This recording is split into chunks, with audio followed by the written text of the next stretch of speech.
So I have my spout, I tweaked it because I'm fussy, and I lined it up where my holes were, and then I took my needle tool and I traced around it so that I knew where it was going to be placed.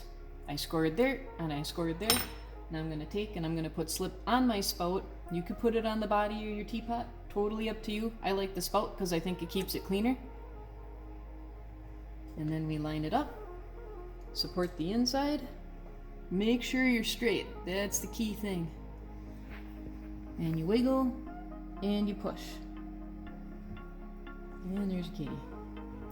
And then as soon as you think it's on, then you can take your slip brush, or you could take another brush or your finger or something, and you can start cleaning up the joints. And this is how I'm going to start compressing the joint together.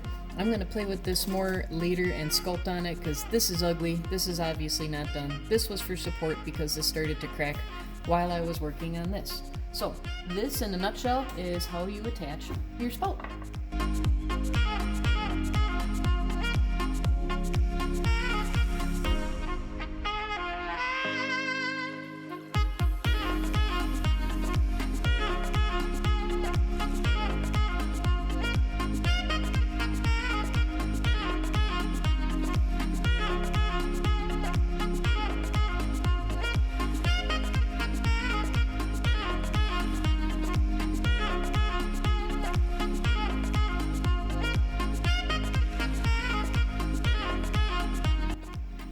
Alrighty guys, coils. So one of multiple ways to make coils is after you knead up a chunk of clay, I kind of roll it out in my hand a little bit so it's the size of like a little mini Twinkie or something like that. And then I take my fingertips and I start rolling it partially because it's going to want to wrinkle, if you can see that at all. And if we want to avoid that wrinkle, we kind of compress that shut before it gets any worse. I shouldn't say compress it shut. Just get rid of it so it doesn't turn into some big long split or crack later on. And then I just keep rolling this on my hard surface. Again, something that's not going to stick, so even like a pillowcase or something if you have it. But as I'm rolling this, I'm spreading my fingertips out and I'm moving my hands away so that I get as much of a consistent coil as possible.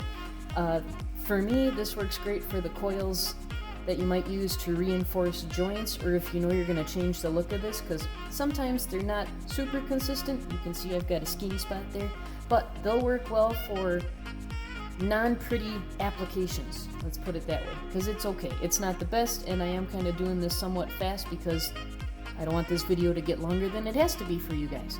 So another way that you can do a coil is prep that same kind of chunk of clay. I'm going pretty small because the coil that I need right now doesn't need to be big. It's just to fix my little top here because I started trimming it away and I changed where I wanted my opening, so I moved it over a little bit.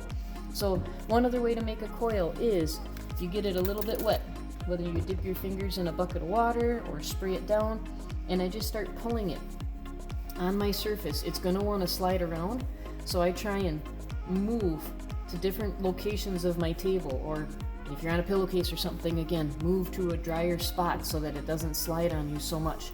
But just this action of pulling it, the way I start, they're going to start off kind of square, but you can always knock the corners down to make them round. And as you do that, that's going to start to get you a really nice, smooth, consistent coil, prettier than this kind. So if this is something that's meant for more show and not just to reinforce a joint, this is another way that you can do a coil. I'll show you a third way when I pull the handle for the teapot.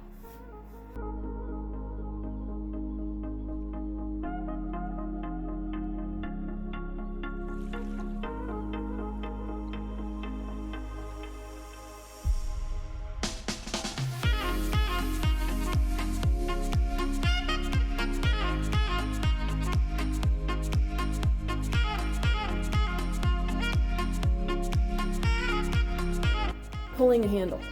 So when you do that, you could go over a sink, you could go over a bucket of water. That's what I'm going to do here. And I kneaded up a chunk of clay. This is all scrap that I had from carving, so there's probably about 1.5 pounds to 2 pounds here. Most of this is going to be a temporary handle for you to hang on to. The other part we're going to be pulling, it's gonna look like you're milking a really weird cow. That's what I tell all the kids, because it's like, well, sometimes there's just no words for what you're gonna see. But it makes really gorgeous handles when you're all done. I'm gonna prove it to you right now.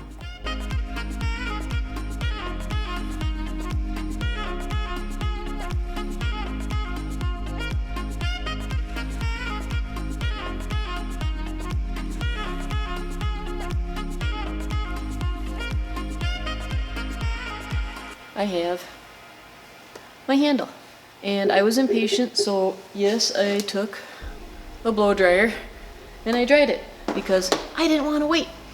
So now that I have it stiff enough where it'll hold its own shape, but not so stiff that it is turning white. That would be bad. That's called bone dry. We want this still a little bit plasticky. Focus, focus, focus. There we go.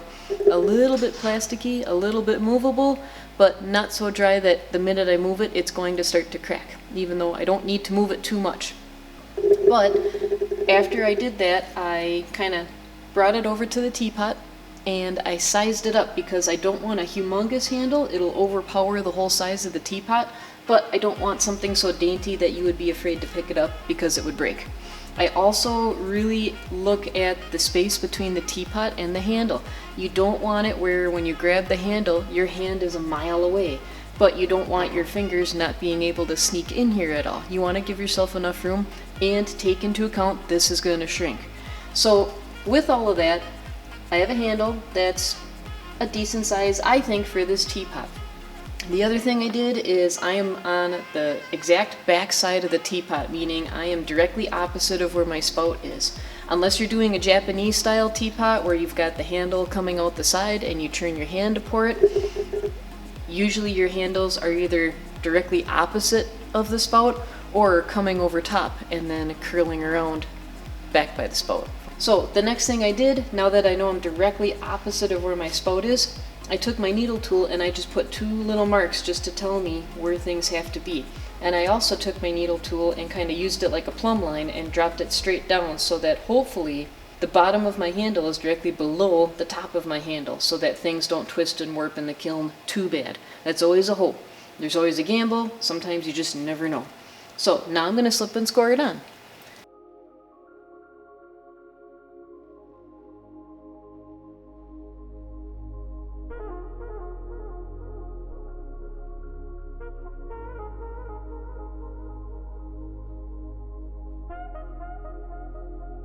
I did play with a little bit more pulling off camera just because I might use these, I might not. I pulled these as well, just like the big handle that you just saw me install. These are a lot smaller and I might use these as decorative elements. I'm not sure yet. I'll have to have a conference with myself, decide what I want. Straighten these guys out because they're bugging me, but they're pretty wet yet. If I do use them, I will need to stiffen them up and attach them together so that they don't come undone because it's kind of like a weird accordion right now. So that's how you do coils. Next step, lids. Goodbye.